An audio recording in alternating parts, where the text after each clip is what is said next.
Assalamualaikum warahmatullahi wabarakatuh. Untuk pertemuan politik internasional di minggu ke-7 ini, kita akan membahas tentang isu-isu keamanan tradisional. Yang akan kita pelajari di minggu ini adalah apa yang dimaksud dengan isu-isu keamanan tradisional, dan yang kedua, perubahan seperti apa yang terjadi dalam isu keamanan tradisional. Nah, lanjutan dari pertemuan minggu lalu tentang keamanan internasional, yang dimaksud dengan isu-isu keamanan tradisional adalah isu-isu yang pertama, concern utamanya itu adalah penggunaan kekuatan militer berkaitan dengan perang, adanya balance of power, adanya pembangunan aliansi, dan unit fokus utama mereka itu adalah state, di mana menurut pandangan tradisional ini negara itu akan menghadapi dua jenis threat. Yang pertama external threat, yang kedua internal. Eksternal ini dalam bentuk serangan dari negara lain, ancaman terhadap kedaulatan yang berasal dari luar. Sedangkan yang internal merupakan ancaman terhadap kedaulatan negara yang justru bersumber dari dalam negara, seperti adanya gerakan-gerakan separatis yang ingin memisahkan diri sehingga mengganggu integrasi dari negara tersebut. Dapat disimpulkan bahwa dalam pandangan traditional security, yang dimaksud dengan ancaman itu adalah sesuatu yang mengganggu nilai-nilai esensial dari keberadaan negara. Jadi ketika ancaman itu berkaitan terhadap eksistensi negara, maka itu masuk dalam ancaman menurut traditional security.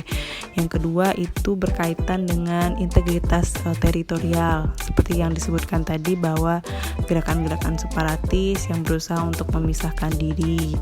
Kemudian berkaitan dengan political sovereignty, jadi kedaulatan politik dari negara tersebut. Nah, ketika itu terancam oleh eksistensi dari negara lain yang mengintervensi atau mengganggu, maka itu merupakan threat bagi traditional security. Nah, biasanya itu berkaitan dengan persenjataan, dengan kemiliteran, strategi dalam perang, dan segala macam. Oke, kita masuk ke bagian kedua mengenai perubahan dalam isu keamanan tradisional, yaitu adanya peningkatan keamanan multilateral. Nah, di masa dahulu dalam sistem internasional, adanya perang, adanya pendudukan wilayah, adanya aneksasi, adanya okupasi yang dilakukan oleh satu negara terhadap negara lain bisa dianggap merupakan hal yang biasa-biasa saja atau tidak salah, legitimate gitu, karena ini berkaitan untuk menjaga balance of power. Nah, sedangkan di era sekarang ini kondisi tersebut sudah tidak dibenarkan lagi. Jadi tidak dibenarkan lagi adanya negara yang melakukan agresi, negara yang melakukan okupasi terhadap negara lain, karena keamanan dari negara itu dijamin dan dilindungi oleh organisasi internasional berdasarkan kesepakatan bersama, yaitu melalui United Nations. Contohnya itu ada di UN Charter artikel 2.4, di mana melarang penggunaan kekuatan militer atau menggunakan paksaan yang mengganggu terhadap integritas teritorial dan independensi politik dari semua negara yang ada, baik itu dia member dari UN maupun dia bukan member dari UN. Adapun jika dibutuhkan tindakan untuk membantu negara yang terlibat dalam konflik dan berpotensi mengganggu territorial integrity dari negara tersebut, dapat dibenarkan dengan adanya UN Practice of Peace Cooperation, adanya peacekeeping mission yang dilakukan oleh PBB. Dan PBB pun telah melegalkan atau membenarkan prinsip-prinsip adanya intervensi yang dilakukan dengan tujuan untuk menjaga humanitarian, dengan tujuan kemanusiaan, dan kemudian untuk mengembalikan perdamaian. Nah, sehingga sebenarnya intervensi itu tidak dibenarkan, namun jika berkaitan dengan menjaga kedamaian dan melindungi aspek-aspek kemanusiaan, maka itu dibenarkan.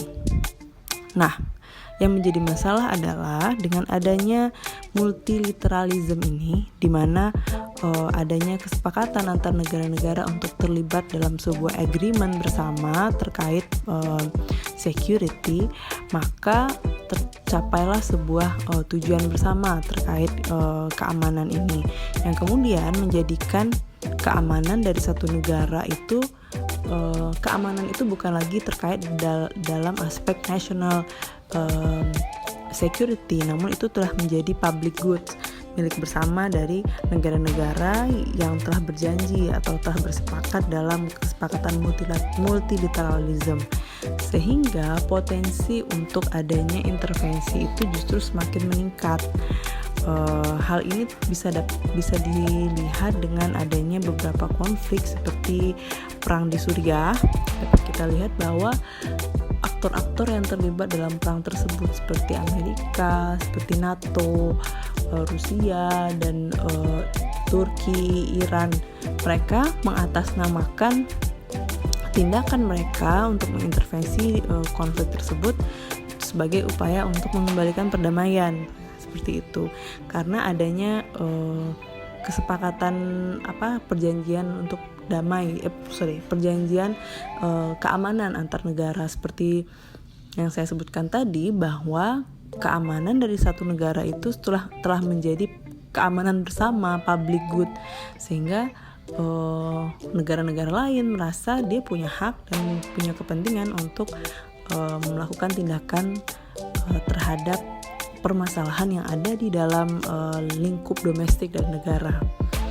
Nah, yang terjadi di sini adalah ketika national security kemudian telah dianggap sebagai public good, sebagai permasalahan bersama, hal ini justru mengubah definisi dari sovereignty, redefining sovereignty yang pada awalnya di mana kedaulatan itu adalah harga mati bagi sebuah negara, namun dengan adanya multilateralism dianggap negara itu telah dengan sukarela mengorbankan sovereignty mereka ketika mereka memutuskan untuk terlibat dalam perjanjian atau kerjasama keamanan tersebut.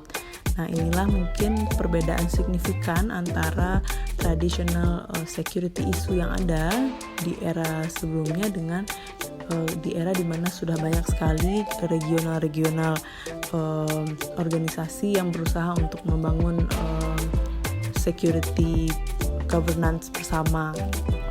Baiklah, sekian pertemuan kita terkait traditional security issue. Semoga dapat dipahami.